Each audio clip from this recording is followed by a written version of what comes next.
మేము ఇంటికి పోతే మాకు ముక్క లేనిదే ఒకరోజు కూడా ముద్ద దిగదనమాట. ఇక మా అమ్మ రోజు చికెను మటను ఫిష్ అని మమ్మల్ని సావదొబ్బుతుంది అనుకోండి. అంటే అప్పుడు మనకు ఆ విలువ తెలీదు, కానీ ఇంటి నుంచి వచ్చేసాక అర్రే ఇప్పుడు ఉంటే బాగుండు అనిపిస్తుంది. అలా ఒకరోజు మా అమ్మ రాయలసీమ స్పెషల్ నాటుకోడి పులుసు వండుతా అంటే నేను రికార్డ్ చేసినా అనమాట. ఏంలే, మా అమ్మ ముందు టమోటకాయలు, ఎర్రగడ్డలు, పచ్చిమిరకాయలు అన్నీ కోసుకొని పెట్టుకునింది. ఒక కడాయిలో నూనె పోసుకొని చెక్క, లవంగాలు, యాలకుబుడ్డలు, బిర్యానీ ఆకు వేసి మంచి సువాసన వెదజల్లిన తర్వాత ఎర్రగడ్డలని వాటిలోకి వేసుకొని అవి బాగా బ్రౌన్ కలర్కి వచ్చేదాకా వేపుకున్నదనమాట. అలా ఎర్రగడ్డలు బాగా వేగిన తర్వాత ముందుగానే కట్ చేసి పెట్టుకున్న పచ్చిమిరకాయలను కూడా మళ్ళీ దాంట్లో వేసి ఇంకా కొంచెంసేపు అట్లా వేయించిందనమాట.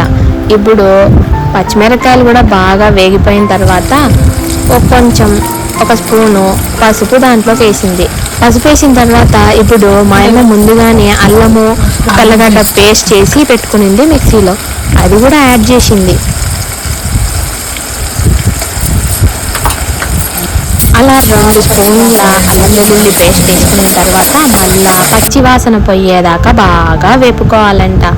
అలా బాగా వేగిన తర్వాత ఇప్పుడు మనం కట్ చేసి పెట్టుకున్న నాటుకోడి ముక్కల్ని కూడా దాంట్లోకి యాడ్ చేసేసి బాగా కలుపుకోవాలి.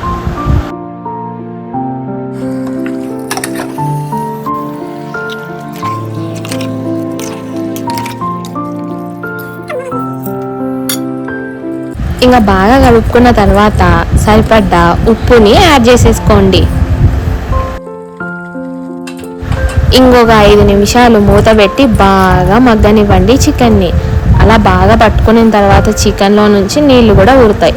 ఇప్పుడు మనం 2 స్పూన్ల ధనియాల పొడి, 2 స్పూన్ల కారం యాడ్ చేసేసుకొని మళ్ళీ బాగా కలిపేసుకోవాలి.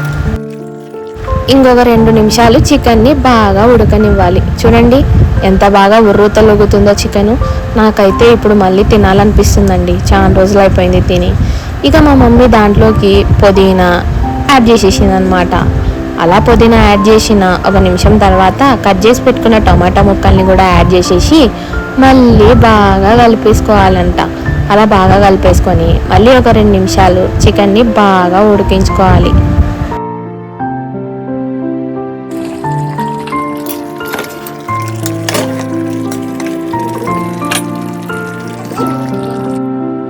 అలా ఒక 2 నిమిషాల తర్వాత కట్ చేసి పెట్టుకున్న కొత్తిమీరని కూడా బాగా యాడ్ చేసేసుకోవాలంట. ఇప్పుడు గరం మసాలా 1 స్పూన్ యాడ్ చేసేసుకోండి. ఇప్పుడు ముక్కలు బాగా ఉడకడానికి కొన్ని నీళ్లు యాడ్ చేసేసుకోండి. అసలే నాటుకోడి కదా, కొంచెం లేట్ అవుతుంది ఉడకడానికి. ఇక అన్నీ యాడ్ చేసేసుకున్న తర్వాత బాగా కలిపేసుకొని ఒక 10 నుంచి 15 నిమిషాలు మూత పెట్టి అలా వదిలేయండి. చికెన్ బాగా ఉడికిపోద్ది. ఇప్పుడు మూత తీసి చూస్తే గుమగుమలాడుతూ అలా ఉర్రూతలుగుతున్న చికెన్ కర్రీ రెడీ అయిపోయి ఉంటుంది. చికెన్ కర్రీ కాదండి బాబోయ్, నాటుకోడి పులుసు.